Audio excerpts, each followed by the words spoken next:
കാര്യങ്ങളൊക്കെ പറഞ്ഞല്ലോ അല്ലേ? ഇനിയിപ്പോൾ സോറി പറയുമ്പോൾ എല്ലാം കഴിഞ്ഞു. പറയുന്നവർക്ക് വായി വരുന്ന എന്തും വിളിച്ച് പറയാം. കേൾക്കുന്നവരുടെ മാനസികാവസ്ഥയൊന്നും ആരും നോക്കാറില്ല. സാരമില്ല, ഡാഡി ഇല്ലെങ്കിലും എല്ലാവരുടെയും വായിരിക്കണ കേൾക്കാനായിട്ട് കിടക്കുന്ന ആളാണല്ലോ. എന്തപ്പോ കണിക്കണ്ട അഹങ്കാര വർത്താനൊക്കെ പറഞ്ഞിട്ട് എന്തിനാ അവളെ മാത്രമായിട്ട് കുറ്റം പറയണേ? ആരും മോശക്കാരല്ലല്ലോ. എന്ത് മോശക്കാരല്ലാന്ന് ഞാൻ പറയണ എല്ലാവർക്കും പറയാൻ പാടുവോ? അങ്ങനെയാണോ അവളെ ഞാൻ വളർത്തിയേക്കണത്? എന്നിട്ടൊരു സോറി പറയങ്ങോട്. സോറി എന്നുള്ള വാക്ക് കണ്ടുപിടിച്ചില്ലായിരുന്നെങ്കിൽ എന്ത് ചെയ്യും? ആ പുറത്തു പോയിട്ട് 2 കരിയാപ്പല തണ്ട്. അയ്യോ, ഡാഡിക്ക് ആരോടും പിണക്കമൊന്നുമില്ല. തക്കിളി മോളെ, വിഷമിപ്പിക്കല്ലേ ഡാഡി. നിനക്ക് എല്ലാരും വിഷമിപ്പിക്കാം അല്ലേ? അതിനാർക്കും കുഴപ്പമില്ല. ചെല്ലു പോയി ആ 2 കരിയാപ്പല തണ്ട് എടുത്തിട്ടുണ്ടോ? ഡാഡി അറിയാതെ ചെയ്തത്. അമ്മ മിണ്ടാ ചെന്നത് എടുത്തിണ്ട് വാ, എനിക്ക് കറി താളിക്കണം. പിണക്കമില്ല. ആ പിണക്കമില്ലാന്ന് പറഞ്ഞപ്പോ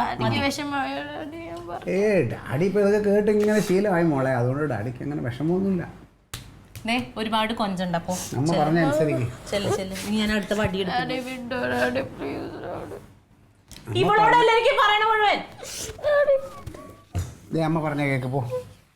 ഡാഡിക്ക് പിണക്കമില്ല.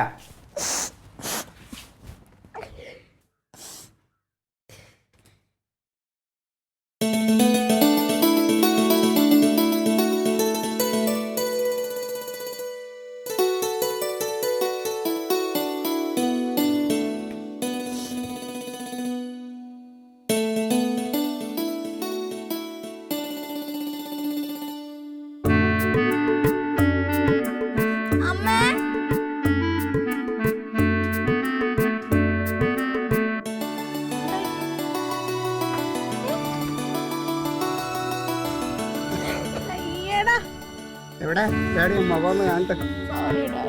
സോറിയാ? നിനക്ക് സന്തോഷമായ? കളർ ഇഷ്ടപ്പെട്ടോ? ചിരിച്ചേ. അയ്യോ താങ്ക് യു. എന്തിന്? നീയിപ്പോ എവിടെ ഭാവിയിൽ കല്യാണം കഴിച്ചു വിടുമ്പോഴും താങ്ക് യു ഡാഡി എന്ന് പറയുവോ? താങ്ക് യു ഒന്നും വേണ്ട കേട്ടാ. എന്റെ പൊട്ടിക്കാളി, നിനക്ക് വേണ്ടിട്ടല്ലേ ഞങ്ങള് ജീവിക്കണേ. പ്രത്യേകിച്ച് നിന്റെ ഡാഡി. നിന്റെ എന്താഗ്രഹം സാധിച്ചു തരാതിരുന്നിട്ടുള്ളത്? ആദ്യം മുടക്കൊക്കെ പറയും, എന്നാലും സാധിച്ചു തരാതെയൊന്നും ഇരിക്കൂല ഡാഡി. കളർ ഇഷ്ടപ്പെട്ടോ? ഞങ്ങളൊന്നും പറയരുത് കേട്ടോ. ഇതാ പെൺപിള്ളേരുടെ കളറ്. വേറെ കുറെ കളർ ഉണ്ടായിരുന്നു, പക്ഷെ ഞാനും എനിക്ക് ഇഷ്ടപ്പെട്ട ഇതാ.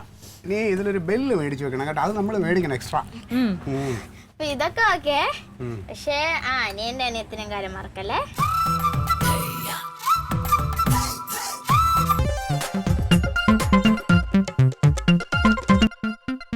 Alien versus Alien.